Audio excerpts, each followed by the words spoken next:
running a label at the same time and making music. When did you like get into music? Let's talk about that for a quick second as an artist. Like, so is that all simultaneous to the radio and the label? Are these things all just happening at the same time, or is there any kind of sequence to it all? No, man, there's no sequence to this madness. It all runs, and if it doesn't run properly at the same time, I put something on hold.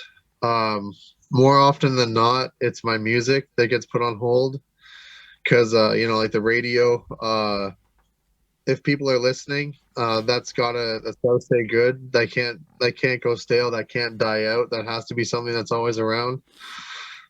The label, that's not me at all. That's me for other artists. So I can't drop that off. My music is the only one that can really like die off, drop off. I'm always writing, like we have a disgusting amount of tracks that are ready to go.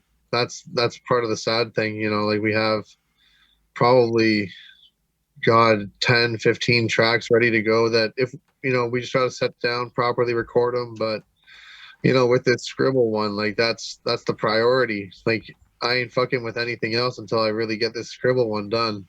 I don't think anybody knows what that means. I know what that means, but I don't think anybody knows what that means. Bonnie's probably going, Yeah, did he just say scribble?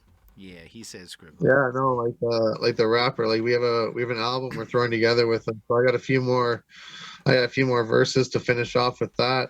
When I finish that off, that'll be something that I can hopefully return to my own music. Like these online festivals, those were crazy, together. All right, So like I was spending time with those, so let's run not that. really focusing on music. So let's run it back. So when did you start your label?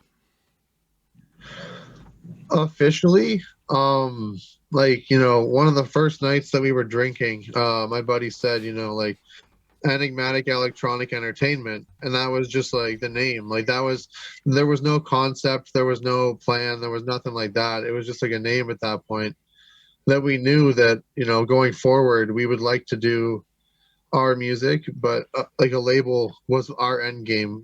We didn't really want to sign anywhere. We always wanted to have the plan B that we were independent, that we would try to bring as an, like an independent feel to a label as possible, where it's not like, like you kind of come up to your album and you can't do this, you can't do that, you can't do this, you can't do that.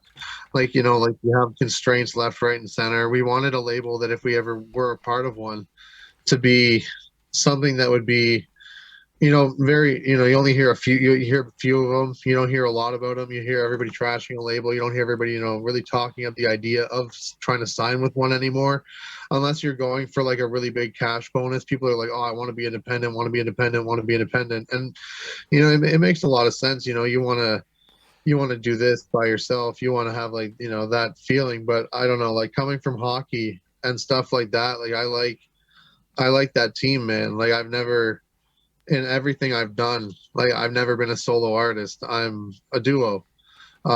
This label is like my team built around me. Hockey is like a huge thing. I bring a lot of hockey management, if you want to call it that, skills to the label, the way I want to run things here, where it's formed like a hockey team, like there's no piece that works the best. There's no piece that, we can run without.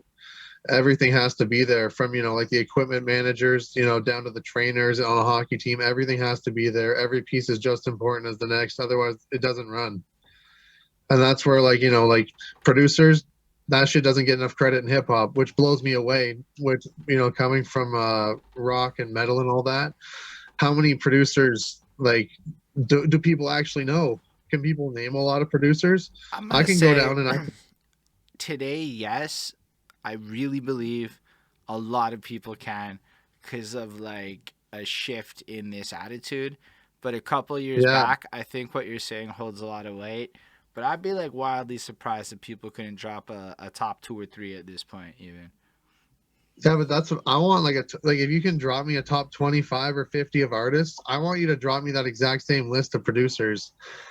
Like I want, Okay. because, and that's it, man. Because like in rap and metal, or sorry, not rap, but rock and metal, man. Like every single year, like people would be like dying to wait and see like who are the top 20 guitar players of the year, who are the top 20 drummers. But I don't see like the same, like highlight on this on like subgenres. Who's the top like now of course with trap and everything, like you're saying, like the trap producers are big deals, but like looking back, a lot of people, if you ask them who produced this track, who produced that track, not even just tracks, man, more like who produced with this artist, they don't really know, like who carried the artist for like many platinums, many golds, diamonds. It's kind of a weird thing to me because like I was saying, like Guns N' Roses, of course, Axl and Slash, nobody really can name the other dudes, but like the Beatles, like no, everybody knows the Beatles, everybody knows all four of them. I hope that they don't forget George and Ringo. Obviously Paul and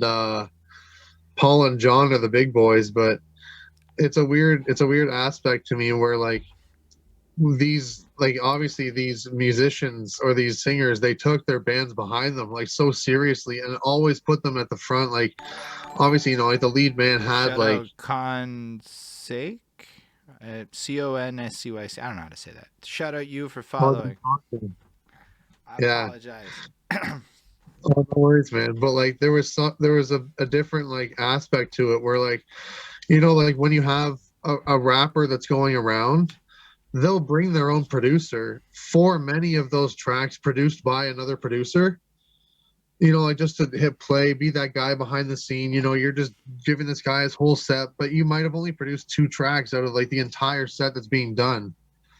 It's a very weird thing where like a lead singer had to bring that band around, and they had to. So it was more of a standard recognition. You knew who was there. You knew who was behind the scene. But then like producers are just trying to like even like cover art. Like you to find out a producer on a track sometimes, man, you gotta dig. You gotta dig to find who produced a track sometimes, and I find that really odd. That part's mad odd to me still. Is I definitely think people don't credit producers enough.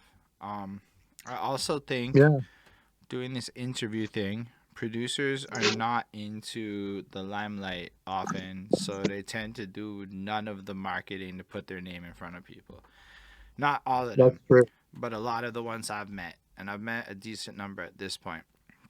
However, the rappers love the limelight, so they make front and center produce. They'll be like, Psh, whatever, I'll pay for that beat, or I stole that beat, whichever. It doesn't matter. I'm using that beat now. It's done. And then cover art's weird because of the fucking writing rules. If it wasn't for the writing rules, maybe there would be more producers credited on shit. But it gets kind of weird because like the way DistroKid works right now, I can't properly credit people as additional artists without paying more money. So I'm featuring people, and then I don't know. Yeah. It gets all fucking weird with the specifics of how these distributors work. So like, cover art is kind of wild. But speaking of team, having cover art people, crucial person on your team.